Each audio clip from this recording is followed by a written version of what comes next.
Here on Forza Horizon 4. So we get a lot of people asking me recently on the channel for tips and tricks on drifting here in Forza Horizon 4. So I figured I would do basically a little bit of a tutorial session on the basics of trying to get the car to be stable and transition. For that purpose, we are in this little figure 8 parking lot on the map. I will show you guys exactly where it is if you don't know where it is.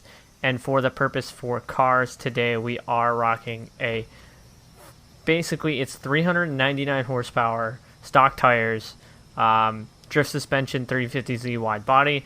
I will show the basically the exact suspension settings and everything I have, as well as I will leave this tune up if you guys want to give it a try. So we're going to go through some of the basic things that I found helped when I first started getting on the wheel, and being able to control it from preventing from spinning out, from it over oscillating and rotating under transition or not being able to transition.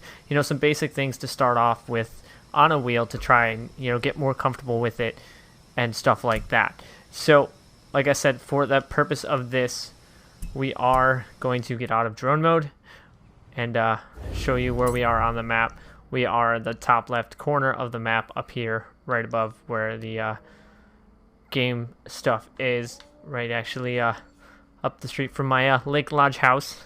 So it is in this parking lot area right here. So that's for the purpose we're going to be doing that starting here today. So like I said, this is a very basic tune, like about 400 horsepower, 350Z wide body. Like I said, I will leave the tune up for you guys as well. So what I've noticed a lot of people are having a problem with is they're spinning out really quick. So one thing I found to help practice with that is to just instead of worrying about transitioning first, worry about just actually getting into it and getting the wheel countered and throttle control. So this is basically built on 400 horsepower. So for the purpose that you're almost going to be able to stay at full throttle for most of this, we're going to get our wheel cam turned down. We are on our Logitech G920. We are on full 900 or 870 degrees of rotation. We do have a handbrake. We're going to be using it a little bit today as well. But so basically, first and easiest thing I found to do, other than bog your car in second gear, I don't always start in second, but is to pretty much just go slow, about 25 miles an hour to this post, clutch kick it, and throw the car, and get used to how much you're going to have to counter steer. So pretty much the way, you can pretty much throw the wheel and catch it like I just did, and it will be pretty much right where you need it to be. And if you can do that, then you can pretty much be able to hold a drift. So one of the biggest things that people are not doing is they're not counter steering enough. So I'm counter steering a lot. But what I notice a lot of people are doing is they're going like this, too much power, not counter steering fast enough, just like that, and they're spitting out. You have to anticipate the motion of the car and what the car is going to do, and counter steer accordingly, just like that. You have to be able to kind of anticipate where the car is going to go. But with wheel settings, the car has somewhat of a little bit of a self steer. This 350Z actually has pretty much a good amount of self-steer, the way it's set up and the way I have my wheel settings.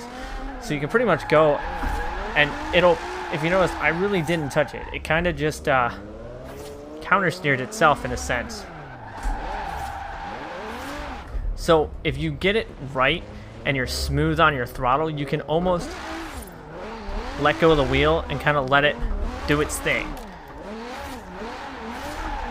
And then there's other times where if you give too much throttle like that, it'll rotate a little bit more. So the easiest thing to do, I found, got somebody creeping up here, is pretty much just start doing circles. Find yourself a spot like this, give it throttle, and just try and keep yourself in a nice, basically drift circle, because it'll get you the idea of how much power you can give the car and how much you're going to have to change your steering angle. And then once you do that, you'll be able to throw it in transitions. But so, like, the biggest thing I think people is, don't get frustrated with your wheels. If you're just starting on a wheel, don't oh god, I can't drift, and get rid of the wheel and stop. It's the worst thing to do is actually to get frustrated with the wheels.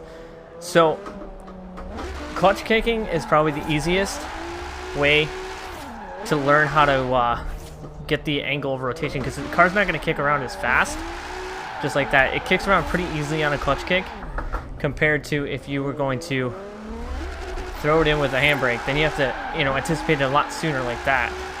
And then once you're able to get, basically you can get yourself into a circle and kind of flutter the throttle a little bit, get your steering angle, and feel pretty comfortable with it, is then when you can let off the gas, transition the car back the other way, and get back on it. So another thing that I notice people doing, especially on transition, they'll try and just stay full throttle, and it'll do that. You kind of, when you're transitioning, if you're not using your e-brake, it helps to kind of get off and get back on real quick, because it changes the the weight of the car.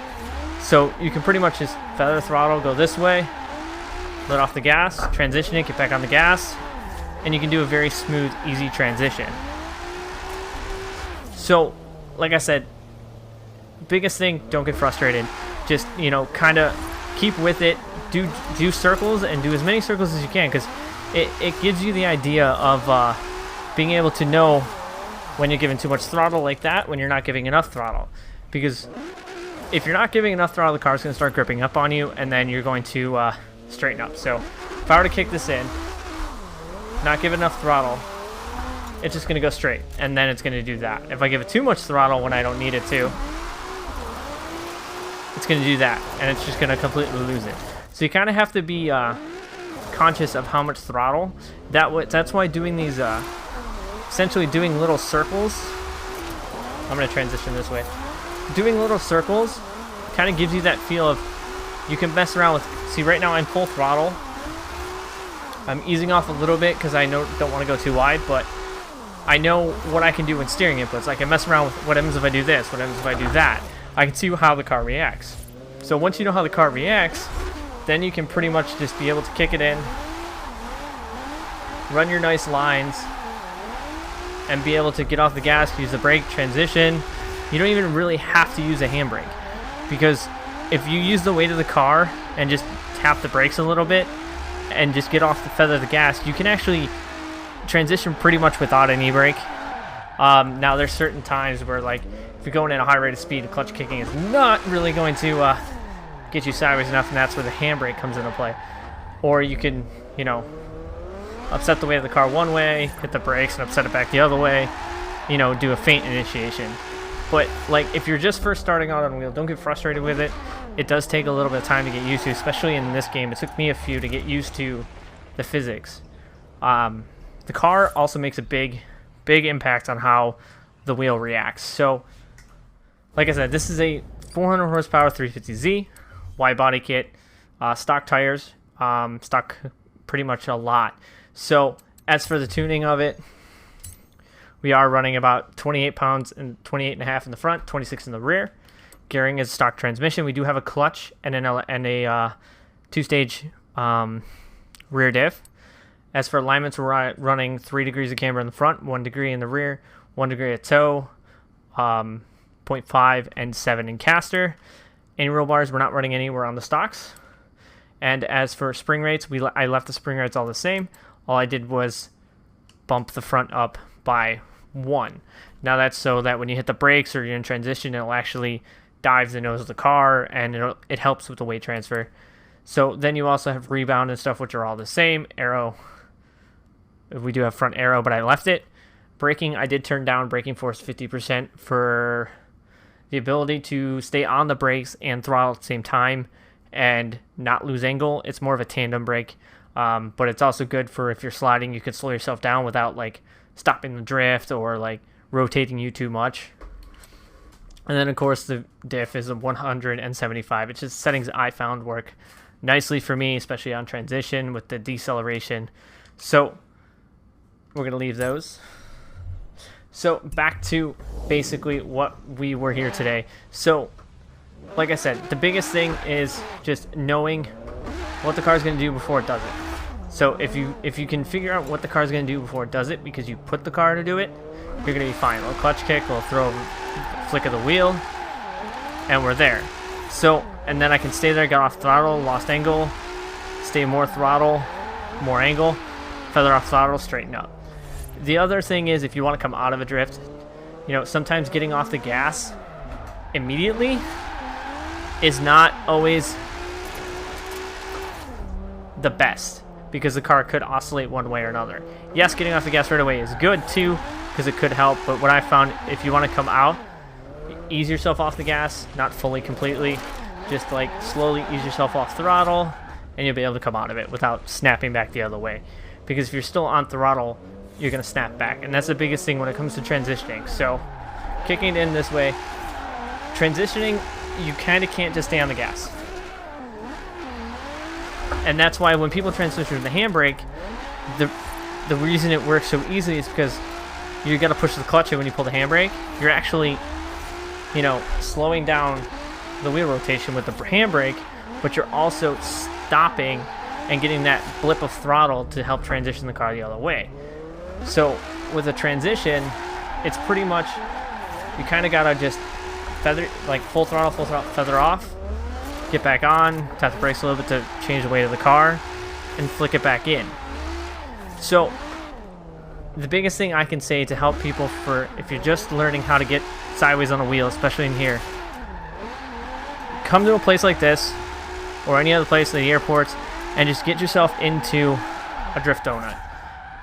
I know it may seem remedial and it may seem very, you know, amateur to do a drift donut, but the thing is, that drift donut is the basics of everything that drifting is. It's learning throttle control, it's learning steering control, it's learning everything that you need to be able to put together, say, a perfect line in a street situation.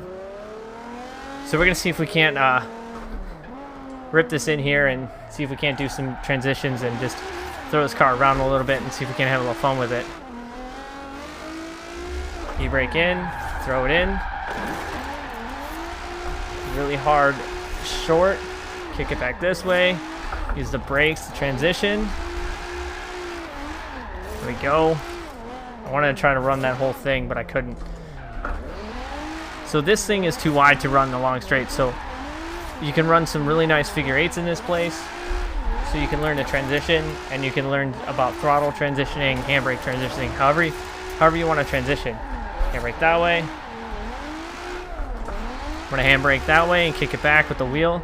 But it's all about knowing how much throttle and how much steering input you need to put for the car. So a good setup car and a car that you stay with and you stick with for a long time helps out, because you become familiar with the car and you become familiar with how the car reacts, so how much throttle and play. So when you come to, when you're not in a situation where you're like on a set small area where you know the turn, you can gauge the turn and you can pretty much just go, I know what's going to happen right here. I know how much I got to give the car. I know how much steering I got to go. And you can throw yourself a nice little line down the street. So it's really all about knowing how much throttle and steering input.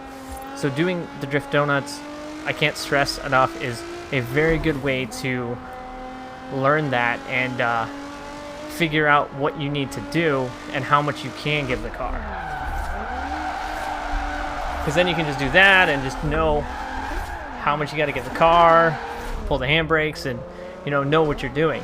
But that's where I started off when I started figuring this game out. When I was trying to get wheel settings, I pretty much just found myself in the donut section at the festival area, just doing some donuts and figuring it all out. Ooh, thought I was gonna overshoot that. So that's how I figured it out. I just was doing the donuts, figuring out how much throttle the cars could get, how much reaction the car got when I did certain things, and that's how I was able to do what I was doing in the game. So this 350Z handles really well. It's actually a fun little car, and I'm probably going to keep using this car for a while. So I hope this helps a lot of you guys out with basically a little glimpse into, I need that. Oh, did I miss that? Get wrecked. Into, a little help, to kind of get used to the wheel and how it reacts. So a lot of people get frustrated where they'll just try and throw themselves into a drift turn, or say into those hairpins up in the mountains by the festival, which we'll head to just so we can rip this car. They'll throw themselves into those, and they don't understand how much steering input they should be giving, and they're like, oh man, I can't drift, I keep spinning out, because they're not used to how much input they need. Drifting on a mountain road or something where you don't know a set takes a little time and a little practice, but once you know the basics of car control and how much throttle input and how much steering input you can do, then you'll be able to do whatever you really feel like doing. That's why I know it seems probably remedial. A lot of people are going to be like, oh, that's stupid. Don't knock it till you try it. Give it a shot, see if it helps out, because you may be surprised at doing a couple donuts and then switching into figure eights, how quickly you are able to do all that without, spinning out. So we're going to throw this in here. And that a little wider than I wanted to. And I did not have enough power because I forgot to clutch kick the car. There we go. A little more clutch kicks. Keeps the power going. So like I said, this thing handles so nice. I think I'm going to throw a lot more power into this car for myself.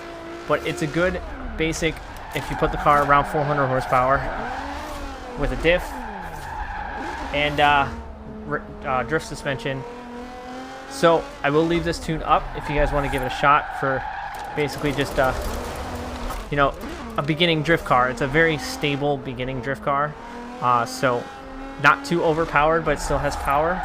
Because another thing is, you don't want to start off with a car that has 1,000 horsepower or so much power that you just spin out. If you can learn on a lower horsepower car, it's easier because you can pretty much stay full throttle and drift your turns, whereas on a higher horsepower car you really have to be able to modulate your throttle. Like this is a flat out turn. That was just full flat out, no lift, fourth gear, just flat through the turn. So start off with a lower horsepower car. Don't start off with an FD car. Don't start off with something that has 900 some horsepower, because once you can drift on the lower horsepower cars, you understand throttle control to the defense of, you understand how much throttle you need. So then you can start modulating your throttle in other aspects, and then you'll be able to start really drifting the way you want to. So I hope this guys helps you guys a little bit. I think I'm going to do this live Forzathon. So as always, you guys know, follow me on Facebook, Twitch, Twitter, Instagram. All of it's found in the description box below. Andrew. If you guys have any other questions, please let me know down in the comment section down below. If you guys tried this and you think it helped out, please let me know, because if you guys are enjoying these little tutorials on drifting with these cars and stuff, I'll continue to bring more tutorials to the channel, getting a little more into like runs or certain things. So let me know what you guys think. Let me know how you guys feel about this. I do enjoy helping everybody out as much as I can. I feel like I need my Koenigsegg or something very powerful for this Forzathon. So, as always, I thank you guys for watching. Let me know down in the comment section down below what you guys think of this. And, ooh, never mind. I will take my Scales Boost of Vendador. So, as always, I thank you guys for watching. And until next time.